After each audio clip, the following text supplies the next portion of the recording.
For years, I was letting my business run my life. Plus, I didn't really have a grasp on my numbers. I wasn't set on who I wanted her business to serve, and I was just kind of going through the motions of what I thought a successful business owner did and was. Because there's a defined picture, isn't there? A picture that neither you nor I created. When you think about a successful business owner, what images pop into your head? Is it images of wealth or state-of-the-art homes or luxurious cars or decadent trips or hundreds of employees and big offices? Maybe even some less than ethical practices. But that's not what having a successful business means to me, at least not most of what I just said, and it's probably not what it means to you either. Instead, what success looks like can be freedom. It can be more time with family. It could be time with friends. It could be passion and inspiration and art and creativity. It can be contribution.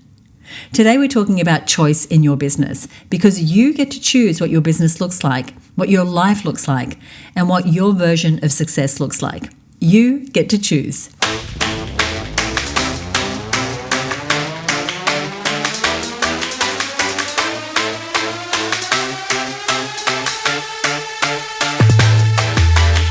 Hey there, I'm Susie Daphnis, CEO at HerBusiness and the host of this show. Today I want to talk to you about getting out of your comfort zone.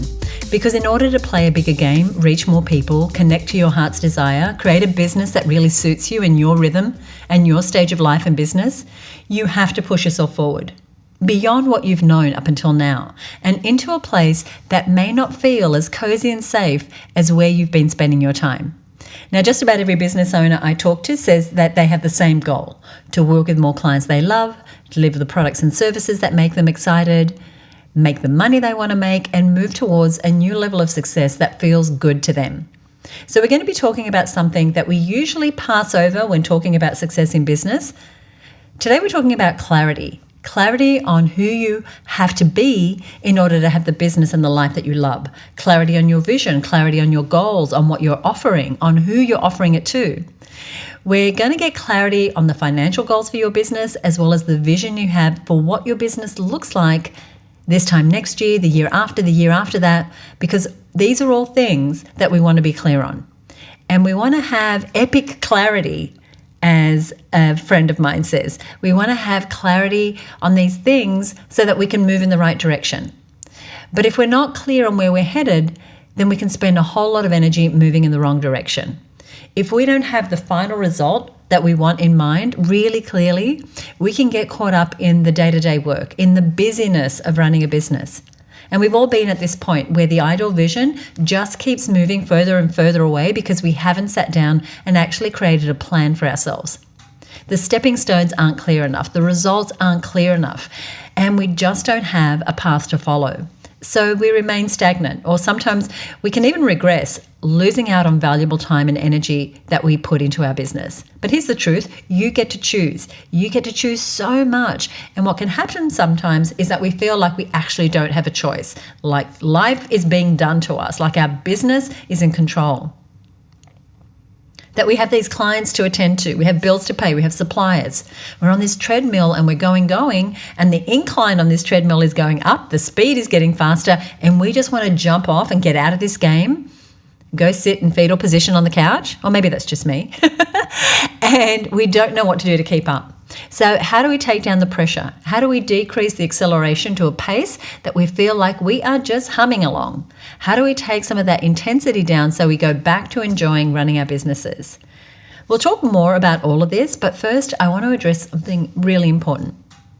If you find yourself limiting what you want in your future, and if you find yourself limiting getting clarity around your big dreams because of what's happening right now in your business or what's happened in the past, it's really time to take a look at your vision, because you're likely minimizing what's possible just because you're overwhelmed and trying to keep your head above water right now, or disappointed from a past loss. And if you don't admit to yourself what you want simply because you're not quite sure how to get there, then you could be misrepresenting what is true and available for you and your business.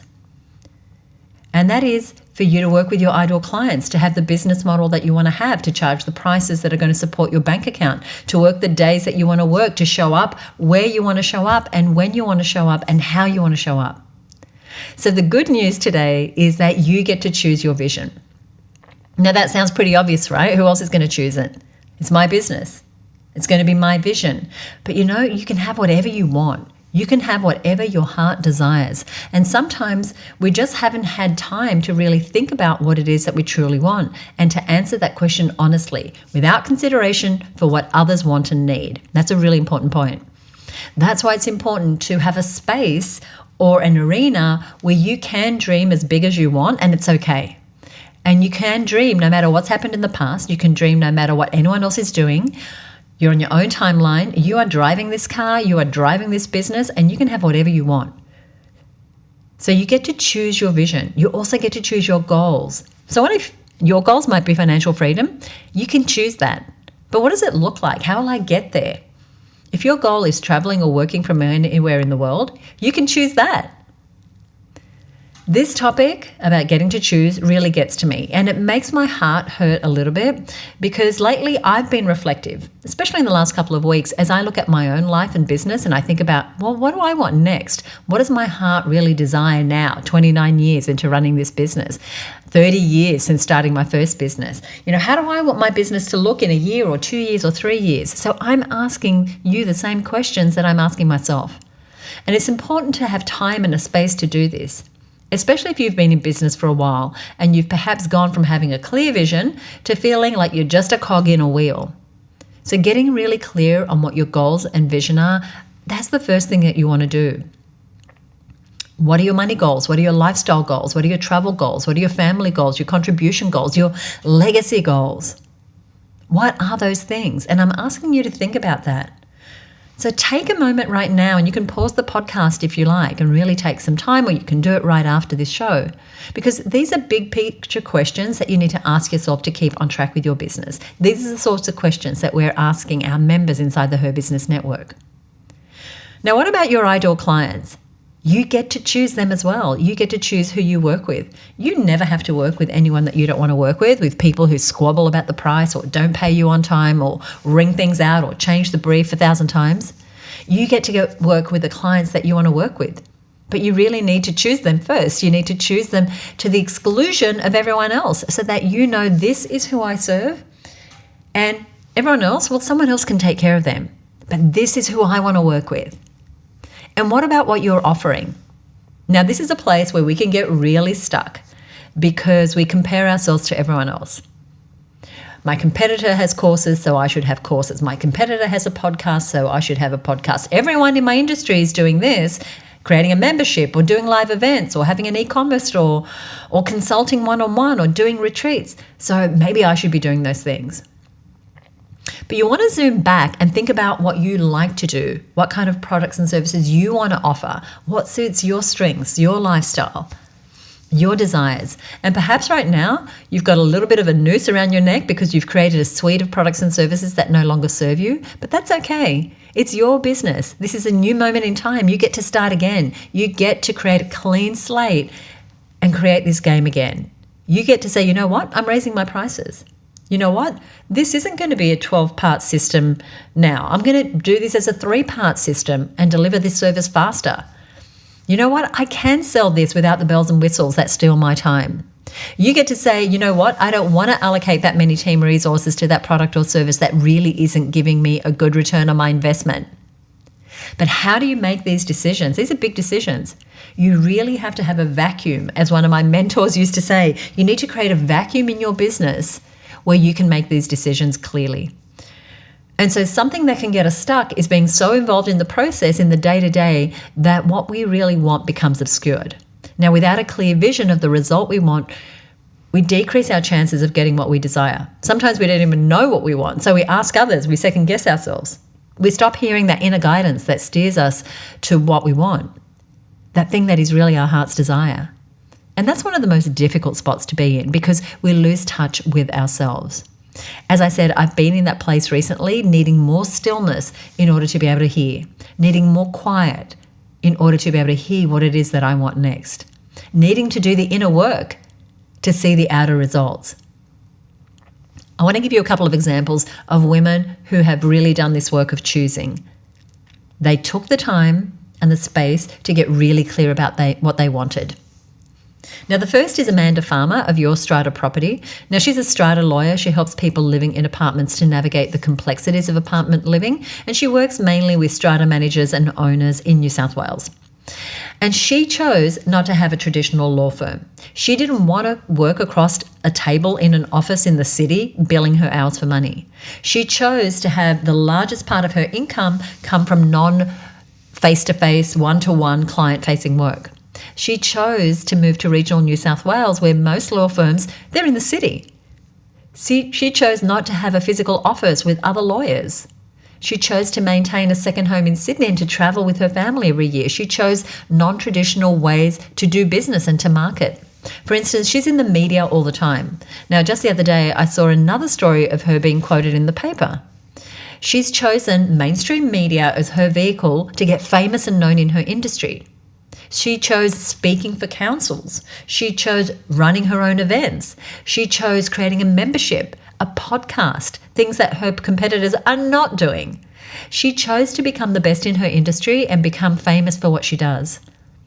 And now she could have chosen the traditional lawyer route, and maybe you've chosen the traditional route that people in your industry choose, and maybe that's not what you want anymore. So you get to choose a different way. Another example from someone who really chose to get clear on her business is member Fiona Keary from Style Liberation. She has 2 young boys. She's a stylist. So she helps women create wardrobes full of outfits they absolutely love. Now, when she joined her business, she was doing styling workshops in Canberra and sometimes in Melbourne, and face-to-face styling events and taking clients shopping and a few other services. But she wanted something different. She wanted to choose to develop a more leveraged range of revenue streams. So she stopped doing the services she was doing in the way she was doing them. She created an online version of her styling service, which she's now selling day in and day out and helping women all over the country, not just those that she can meet with in person. She has chosen developing a team who can also offer those styling services. She chose to grow an incredibly large Facebook group that brings her lots of new clients. That's the 35 plus Where to Shop Facebook group. Definitely look it up. You'll want to be a part of it. I'll put a link to it in the show notes. She created an online course. She created a growing membership with hundreds of clients. Now she gets to choose when she does a live event. She's doing live events in a totally different way. So recently she did an event with the brand Saba, one of my favorite Aussie brands, in Canberra, and got lots of her clients turning up, shopping, having time with her. She's partnered a couple of times now with brands like Bird's Nest, a big Aussie fashion retailer, to co-produce events. She gets to choose where she shows up. And right now, Fiona is showing up big time on Instagram. She's getting thousands of views on every single one of her reels, and she has a lot more choice about how she uses those opportunities to sell her different products and services, because she's chosen to design a business where people can come in at many different points. She deliberately chose the sort of business she wants, the sort of lifestyle she wants, the role she wants in her business, in the community, the impact she wants to have.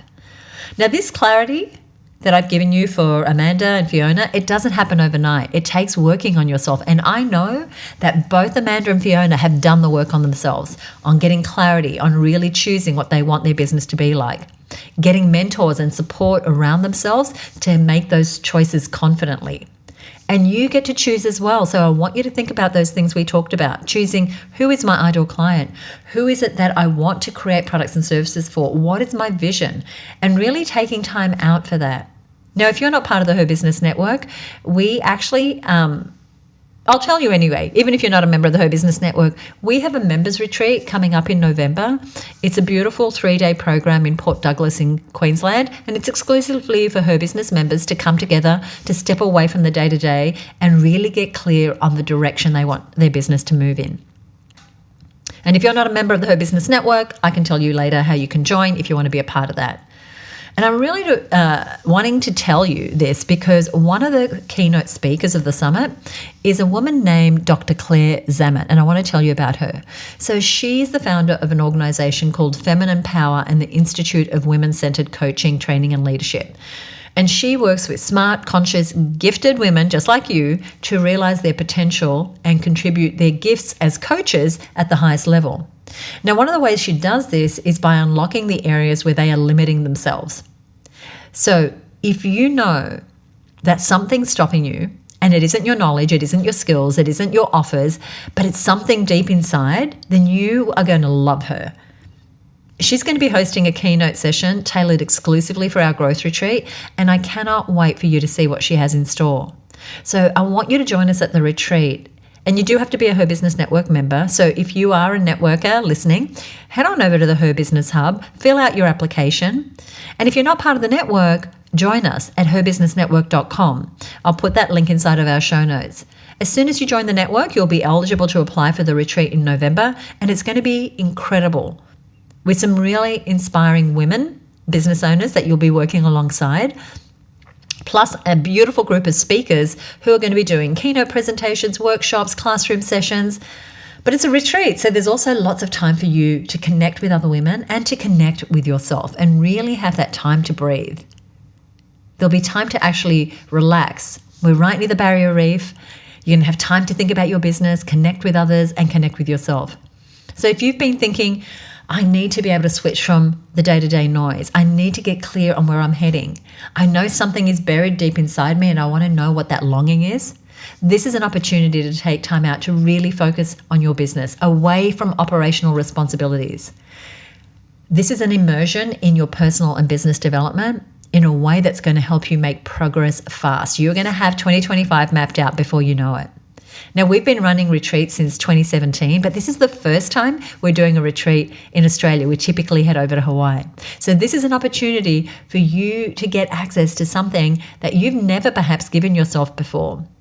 And the reason I've gone with this retreat format is because of that immersion, because it is really where opportunities open up. You'll be able to make the choices we talked about today. What are my financial goals? What am I offering? How am I pricing things? What is my messaging? Who am I for? Who am I not for? What am I going to say no to moving forward? What am I going to say yes to? How am I going to show up? How am I going to let go of people in my life that no longer support me? And here's what you're going to leave with: a surge of energy. We're going to be working pretty hard for 3 days, but it's not going to be typical toil sort of work. It's going to be work on you that elevates you. You're going to leave with more energy. You'll feel supported not only by me and the mentors that I've hand selected, but also the other women who'll be there with you. And you're going to find clarity and focus and leave with momentum to push your business to the next level. As I said, if you're already a member of the Her Business Network, head over to the hub and fill out your application. If you're not a member, head over to herbusinessnetwork.com. When you join, you not only get access to the retreat, you also get all the other amazing parts of being part of our incredible community. All the member perks that come with being part of the Her Business Network. I don't usually talk much about what goes on inside the membership here on the Her Business Podcast, but since this is the first retreat in Australia that we've ever hosted, I thought I would let you know, whether you're a member or not, that I would love for you to be there. Because you get to choose.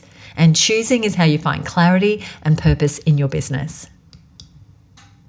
A couple of weeks ago, I did an episode of this podcast with Michelle Pascoe, who's been a member for probably close to 20 years. She's also been in business for 30 years, and she has a business called Optimum Operating Procedures and Services. And so she works with organizations to up-level their frontline managers. And we did an episode called how to go from being a buddy to a boss. Okay, so as you're growing your team, how do you go from being everyone's friend to stepping into your CEO role? And so when we published that episode a couple of weeks ago, Michelle did a big shout out on her LinkedIn profile, promoting the episode and also, and congratulations to you, Michelle, celebrating 30 years of success in business. And she gave us a shout out. She said, "Thank you, Susie. I couldn't have done it without your support and all the incredible women that I've met through the Her Business Network over the years." And that is the thing. The people around us can be such an inspiration. They can really help us get that clarity and purpose, especially when we see what it is that they are choosing. So I want to thank Michelle for the shout out. I want to thank her for being a guest on the show. I highly recommend that you check out that episode. I'm going to share that episode with you because if you are struggling to stay relatable and you know that what you want next is growth in your business and you want to grow a team, you want to check that out. And you definitely want to come to the retreat. So that's the show for you today. All the details, things that I mentioned, you can find links to over at herbusiness.com/269. If you enjoyed this episode, I would love it if you would leave us a rating or a review, or shoot me a personal message at podcast@herbusiness.com. You can also DM me on Instagram. We are at herbusiness. We are at herbusiness on Instagram. And of course, if you enjoyed the episode and you want to let us know that, would you leave us a rating or a review on Apple Podcasts? And if you're new to the show, hello. I'm so happy to have you here. Be sure to subscribe or click that follow button. So join me here next time for more inspiring stories and lessons from successful female entrepreneurs. I love doing this show for you. I appreciate you listening and sharing the show with your friends. And I love it whenever I get a comment from you on what you enjoyed or implemented or the questions that you have. I'm so here to support you. So please reach out. Bye for now.